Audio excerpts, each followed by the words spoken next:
নমস্কার, আমি ডক্টর অনির্বাণ বাসু। আমি টেক্সাস সঞ্জীবনী বরানগর ইউনিভার্সিটিতে যুক্ত। আমি এখানে ডায়াবেটিস এবং মেডিসিন প্র্যাকটিস করি।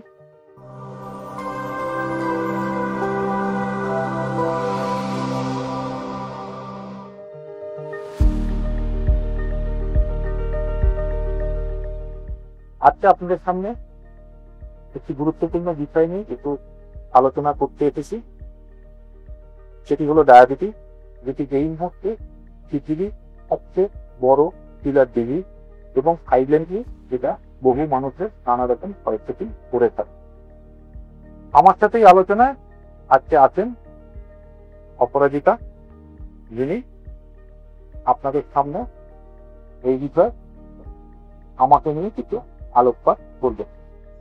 নমস্কার, ধন্যবাদ ডাক্তারবাবু সময় দেওয়ার জন্য এবং আমাকে পরিচয় করানোর জন্য। আমার প্রথম প্রশ্নটা যেটা বলতে চাই সেটা হচ্ছে ডায়াবেটিস তো দু রকমের হয়, টাইপ 1 আর টাইপ 2। তো এই দুটো ডায়াবেটিসের মধ্যে ডিফারেন্সটা কি এবং কি কি হয়? দেখো, মূলত ডায়াবেটিস আমি যদি ব্রডলি বলি তাহলে আমরা মূলত দু রকম ডায়াবেটিসের সম্মুখীন খুব কমনলি হই, যেটা টাইপ 1 এবং টাইপ 1 ডায়াবেটিস মূলত ইনসুলিন ডিপেন্ডেন্ট ডায়াবেটিস, যেটাতে মানুষের শরীরে ইনসুলিন তৈরি হয় না বা ইনসুলিন তৈরি হওয়ার প্রক্রিয়াটা জিনগত কারণে থাকে না। তারা ইনসুলিন প্রথম থেকেই নেয় এবং এটি অল্প বয়সে হয়, জন্মগত হতে পারে এবং এদের সারা জীবন ইনসুলিনের উপরেই থাকতে হয়। আরেক ধরনের ডায়াবেটিস আমরা পাই কমনলি, যেটা টাইপ 2 ডায়াবেটিস বলি। সেটাকে আমরা আগে বলতাম নন ইনসুলিন ডিপেন্ডেন্ট ডায়াবেটিস, যেটাতে প্রধানত দেখা যায় যে শরীরে ইনসুলিন তৈরি হয় বা ইনসুলিন কম তৈরি হয়, কিন্তু নানা কারণে ইনসুলিনটা ঠিকমতো কাজ করতে পারে না বা ইনসুলিন প্রোডাকশন সেটা কম হয়, যার ফলে আমাদের সেখানে কিছু ওষুধপত্র আছে যেটা আমরা ইউজুয়ালি ইউজ করি এবং তাতে করে আমরা টাইপ 3 ডায়াবেটিস কন্ট্রোল করি। আচ্ছা, তাহলে নিশ্চয়ই কিছু ডায়াবেটিসের আর্লি সাইন্স আছে যেগুলো হলে আমাদের বুঝতে সুবিধা হয় যে না আমার ডায়াবেটিস হয়েছে, আছে বা হতে পারে আর কি। তো সেই সাইনগুলো কি? প্রথমত বলি, ডায়াবেটিসের early sign first of all আমাদের যেটা দেখতে হয় সেটা হচ্ছে যে তিনটে আমরা খুব কমন সাইন আমরা বলি, সেটা হয়তো অনেকেই জানেন, যে পলিসিউরিয়া, পলিডিস্ট্রিয়া অ্যান্ড পলিফেজিয়া। বারে বারে খিদে পায়, বারে বারে বাথরুম যাওয়ার উদ্বেগ হয় এবং বারে বারে তেষ্টা পায়, জল তেষ্টা পায়। এটা হচ্ছে একদম প্রাইমারি সাইন, এটা আমরা অনেকেই জানি, আপনারা অনেকেই হয়তো জানেন এটা। কিন্তু এছাড়াও আরো কিছু সাইন্স আছে যেগুলো দেখলে অনেক সময় আমরা বুঝতে পারি বা এখন অনেকেই হয়তো সেগুলোর ব্যাপারে সচেতন। সেটা হচ্ছে যে সেন্ট্রাল ওবেসিটি, মানে শরীরের মধ্যভাগ ফুলছে, পেট ফুলে যাচ্ছে, পেটটা বড় হচ্ছে, কোমরে মাংসের চর্বি বাড়ছে এবং অনেক সময় দেখবেন শরীরে নানা রকম অন্যান্য চামড়ারও পরিবর্তন হয়, চামড়া খসখসে হয়ে যায়, গলার কাছে চামড়া কালচে হয়ে যায় বা মোটা হয়ে যায়, বগলে এক ধরনের ছোট ছোট চামড়ার ব্রণ মতো বেরোয়, যেটাকে আমরা ডাক্তারি ভাষায় স্কিন ট্যাগ বলি। বগলের তলায় চামড়া ভারী হয়ে ওঠে। এ ধরনের যদি কোনো লক্ষণ আপনারা শরীরে দেখেন তাহলে অনেক সময় আপনারা ডাক্তারবাবুদের সাথে যোগাযোগ করতে পারেন যে হয়তো আপনাদের শরীরে গ্লুকোজের মাত্রা বাড়তে পারে। এছাড়া অনেক সময় মাসেল লস হয়, রোগা হয়ে যায়, ক্লান্ত হয়ে যায়। বাচ্চাদের ক্ষেত্রে বিশেষ করে যারা টাইপ 1 ডায়াবেটিসে আক্রান্ত হয় তাদের ক্ষেত্রে দেখবেন যে বাচ্চা বারে বারে খেতে চাইছে, অনেক পরিমাণে বাচ্চা খাচ্ছে, কিন্তু তারপরেও কিছুক্ষণ বাদে এসে বলছে আবার তার খিদে পাচ্ছে, সে ঘন ঘন জল চাইছে, রাত্রিবেলা সে ঘুম থেকে এসে বারে বারে বাথরুম করতে যাচ্ছে। সেক্ষেত্রে যদি অল্প বয়সী কোনো পেশেন্ট হয় সেক্ষেত্রে তার রক্তের সুগার পরীক্ষা করা বা ডাক্তারবাবুদের সাথে যোগাযোগ করে সুগার পরীক্ষা করা উচিত। আচ্ছা, আমার পরের প্রশ্ন হচ্ছে যে আমাদের স্পেশালি ভারতীয়দের মধ্যে জেনেটিক ফ্যাক্টর বা লাইফস্টাইল ফ্যাক্টর কি দায়ী হতে পারে? অবশ্যই জেনেটিক ফ্যাক্টর তো অবশ্যই দায়ী। টাইপ 1 ডায়াবেটিসের মূলত জেনেটিক ফ্যাক্টরটি দায়ী থাকে। আমাদের শরীরে কিছু জিন আছে বা কিছু অ্যান্টিবডি তৈরি হয় যেটা প্যানক্রিয়াসের সীতা কোষকে ধ্বংস করে দেয়। তো সেই অ্যান্টিবডিগুলো আমাদের দেখতে হয়। টাইপ 1 ডায়াবেটিস মূলত কিছুটা জেনেটিক, টাইপ 2 ডায়াবেটিসও কিছুটা জেনেটিক, পারিবারিক ক্ষেত্রে একটা জিনগত পরিবর্তন থাকে।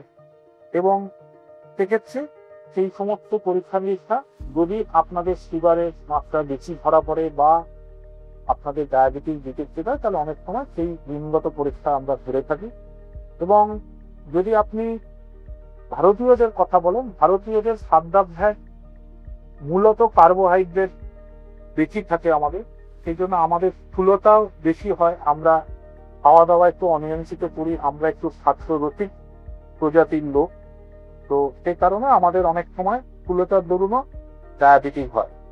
এখন টার্ম শোনা যায় প্রি ডায়াবেটিক বা ডায়াবেটিকের আগের অবস্থা, তো বা বর্ডার লাইন ডায়াবেটিক। আচ্ছা, এই সময়টা থেকে ডায়াবেটিককে কি রিভার্স করা যেতে পারে বা ডায়াবেটিক পুরোপুরি কমে যেতে পারে? দেখুন, প্রি ডায়াবেটিস আগে ছিল না, লাস্ট কয়েক বছরে এই টার্মটা এসছে প্রি ডায়াবেটিস। এটা আমাদের কিছু গাইডলাইন্স আছে ইন্ডিয়ান এবং ইউএসএ রিলেটেড। আমরা এখন আপাতত যে গাইডলাইন ফলো করি তাতে 100 ফাস্টিং সুগার এবং 126 ফাস্টিং সুগার এর মাঝে যদি কোনো সুগারের রিপোর্ট আসে, তাহলে সেক্ষেত্রে আমরা প্রি ডায়াবেটিস টার্মটা ইউজ করি। সেক্ষেত্রে আমরা ডায়াবেটিস বলি না। অনেক ক্ষেত্রে অনেক গাইডলাইন সেটা 110 থেকে 126 অব্দি বলে, কিছু কিছু গাইডলাইন 100 থেকে 126 অব্দি বলে। এক্ষেত্রে আমরা সেই লোকেদেরকে যাদের ফাস্টিং সুগারটা এই রেঞ্জে আছে এবং একটা আমরা ওরাল গ্লুকোজ টলারেন্স টেস্ট করি, যেটা 75 গ্রাম গ্লুকোজ খেয়ে তার 2 ঘন্টা বাদে আমরা করি, সেটা যদি দেখা যায় যে 180 নিচে আছে, তাহলে সেটা অনেক সময় আরেকটি টার্ম আছে যেটাকে আমরা ইম্পেয়ার্ড গ্লুকোজ টলারেন্স করি। এই দুটো কয়েনেজে আমরা ভাগ করি এবং ইউজুয়ালি এখনকার এতে আমরা যদি প্রি ডায়াবেটিস থাকে তাহলে তাকে আমরা গ্লুকোজ রেস্ট্রিক্ট করতে বলি, মানে ডায়াবেটিস ডায়েট ফলো করতে বলি, এবং তাদেরকে লাইফস্টাইল মডিফিকেশন করতে বলি, মানে স্থূলতা নিয়ন্ত্রণ করা, রেগুলার এক্সারসাইজ করা, রেগুলার হেলথ চেক আপ করা। কিন্তু আপনাদের এটা মনে রাখতে হবে যে প্রি ডায়াবেটিস মানে এই নয় যে আপনার রোগটি নেই, আপনার রোগটি আছে, কিন্তু সেই রোগটিতে আপনার এই মুহূর্তে কোনো ওষুধ হয়তো লাগছে না, যেটা আপনি জীবনযাত্রা বা খাদ্যাভ্যাসের পরিবর্তনে হয়তো কন্ট্রোল করতে পারেন বা অপরাজিতা যেটা বললেন যে রিভার্স করতে পারেন। কিন্তু আপনাদের রেগুলার চেক আপে থাকতে হবে, কারণ অধিকাংশ ক্ষেত্রেই পরবর্তী পর্যায়ে দেখা গেছে যে প্রি ডায়াবেটিস মেজরিটি লোকজন ডায়াবেটিসে বা ওভার ডায়াবেটিস যেটা আমরা বলি, যাতে আমরা ওষুধপত্র খাই, রেগুলার রুটিন চেক আপ করি, ডাক্তার দেখাই, সেক্ষেত্রে সেটা অনেক সময় হয়। সেই জন্য আপনাদের কিন্তু এই ব্যাপারটাতে অ্যালার্ট থাকতে হবে যে আপনার যেই মুহূর্তে ফাস্টিং সুগার 100 বা 110 ক্রস করছে, কিন্তু 126 ক্রস করছে না, আপনাদের সেটা মাথায় রেখে সবকিছু করতে হবে। চেক আপ চলবে, কিন্তু হয়তো মেডিসিন এই মুহূর্তে লাগবে না। আচ্ছা, পরের প্রশ্নটা খুবই কমন। আমরা দেখি ডায়াবেটিস হয়েছে কিন্তু তারা মিষ্টি খেয়ে যাচ্ছে, কার্বোহাইড্রেটস জাতীয় খাবার খেয়ে যাচ্ছে, তাও কন্ট্রোল নিজেকে করতে পারছে না। তারা জানেন যে তাদের ডায়াবেটিস আছে। এই ধরনের যে আনট্রিটেড ডায়াবেটিস পেশেন্ট, তারা আনইনটেনশনালি নিজেদের ক্ষতি করে যাচ্ছেন। এই সমস্ত পেশেন্টদের লং টার্মে কি কমপ্লিকেশন হতে পারে?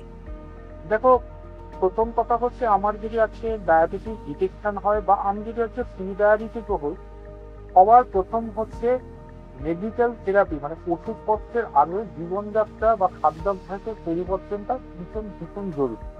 ওজন নিয়ন্ত্রণ করা, সুগার ইনটেক নিয়ন্ত্রণ করা, কার্বোহাইড্রেট নিয়ন্ত্রণ করা, এবং সেটা সবসময় নিয়ন্ত্রণ করা।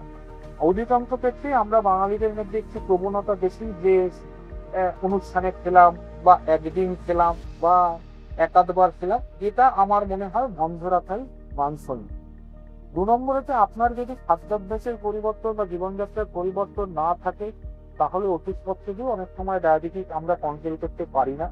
সেক্ষেত্রে প্রধান যেটা কমপ্লিকেশন, যে 3টে কমপ্লিকেশন আমরা বলি, সেটা হচ্ছে যে কিডনি খারাপ হওয়ার সম্ভাবনা থাকে, চোখ খারাপ হওয়ার সম্ভাবনা থাকে এবং নার্ভ খারাপ হওয়ার সম্ভাবনা থাকে। এবং পরবর্তী পর্যায়ে যদি আরো কিছুদিন আপনার অনিয়ন্ত্রিত সুগার চলতে থাকে তাহলে কার্ডিয়াক প্রবলেম বা হার্ট জনিত সমস্যা, ব্রেন জনিত সমস্যা, সেরিব্রাল প্রবলেম এবং অ্যাট দ্য সেম টাইম লিভারেও কিছু কিছু সমস্যা আমরা দেখতে পাই, যেটা অনিয়ন্ত্রিত ডায়াবেটিস থেকে হতে পারে। এই জন্য আপনাকে প্রথমত জীবনযাত্রার পরিবর্তন, খাদ্যাভ্যাসের পরিবর্তন, প্রতিনিয়ত ডাক্তারের সাথে পরামর্শ এবং সুগার কন্ট্রোলে রাখাটাই আমাদের বাঞ্ছনীয়।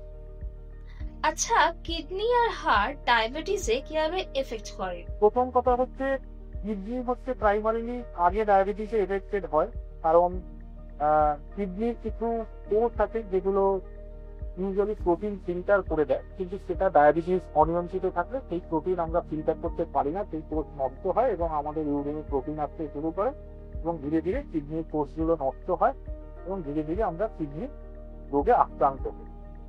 হার্টেরও ক্ষেত্রে তাই, হার্ট অ্যাটাকের পরিমাপ বেড়ে যায় বা হার্ট অ্যাটাকের পসিবিলিটি বেড়ে যায় অনিয়ন্ত্রিত সুগারের জন্য, কারণ রক্ত ঘন হয়ে যায় এবং কিছু কিছু ক্ষেত্রে দেখা যায় হার্টের দেওয়ালগুলো মোটা হয়ে যায়, যাতে হার্টের পাম্প করার ক্যাপাসিটিটা অনেকটাই কমে যায়। এই দুটো ক্ষেত্রে হার্ট অ্যাটাক বা হার্ট ফেলিওরের পসিবিলিটি বাড়ে এবং অনিয়ন্ত্রিত কিডনি ফেলিওরের পসিবিলিটি বাড়ছে। এখন তো চিকিৎসা ব্যবস্থা অনেক উন্নত হয়েছে।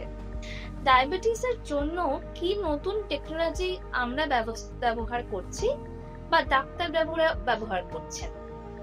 এখন যেটা সবচেয়ে রিসেন্ট টেকনোলজি আমরা ইউজ করছি, এখন আগে আমরা যেটা করতাম সেটা হচ্ছে যে আমরা সুগার চেক করতে বলতাম, আরো কিছু কিডনি ফাংশন, লিভার ফাংশন বা থাইরয়েড, লিপিড প্রোফাইল, কোলেস্টেরল এগুলোর মাত্রা চেক করতে বলতাম। কিন্তু এখন যেটা নতুন টেকনোলজি সেটা হচ্ছে এখন একটি মেশিন পাওয়া যায় যেটাকে আমরা সিজিএম মেশিন বলি, সেটা হচ্ছে কনজিউমার গ্লুকোজ মনিটরিং মেশিন। সেটি চামড়ার তলায় বসিয়ে দেওয়া হয় এবং আপনার প্রতি ঘন্টা বা প্রতি মিনিটে সুগার আপনি সেই মেশিনের দ্বারা দেখতে পারবেন। তাতে একটি গ্রাফ আছে এবং ডাক্তারবাবু যিনি আপনার চিকিৎসা করছেন তিনি সেই দেখে বুঝতে পারবেন যে আপনার সারাদিনে এখন কোন কোন সময় সুগার বাড়ছে, কোন কোন সময় সুগার কমছে এবং ঠিক কোন সময় ধরে ধরে আপনাকে কিছু ওষুধপত্র দেওয়া, যাতে সেই যে আমরা সুগার বাড়া বা যেটা আমরা ডাক্তারি ভাষায় সুগারের সিট বলি, সেই সিটগুলোকে কন্ট্রোল করা যায়। কারণ আপনি একটা পার্সেন্ট কিছু সুগার যখন পড়ে আসছেন তখন সেটি একদিনের একটা সুগার রিপোর্ট, কিন্তু এতে আপনি সারাদিনের আপনার সুগার কিরকম থাকছে, সুগারের গ্রাফ কখন বাড়ছে কখন এ হচ্ছে, এবং তাতে এটাও ডাক্তারবাবু বুঝতে পারে যে আপনি কখন খাচ্ছেন, কখন আপনি মিষ্টি খাচ্ছেন, কখন আপনি খাবার বেশি খাচ্ছেন। সেই অনুপাতে ডাক্তারবাবু আপনার চিকিৎসাটা সেইভাবে অ্যাডজাস্ট করে দিতে চান। এটি এখন লেটেস্ট টেকনোলজি আমাদের হাতে এই মুহূর্তে রয়েছে, যেটাকে আমরা সিজিএম মেশিন বলে বলবো। অসংখ্য ধন্যবাদ আপনাকে সময় দেওয়ার জন্য।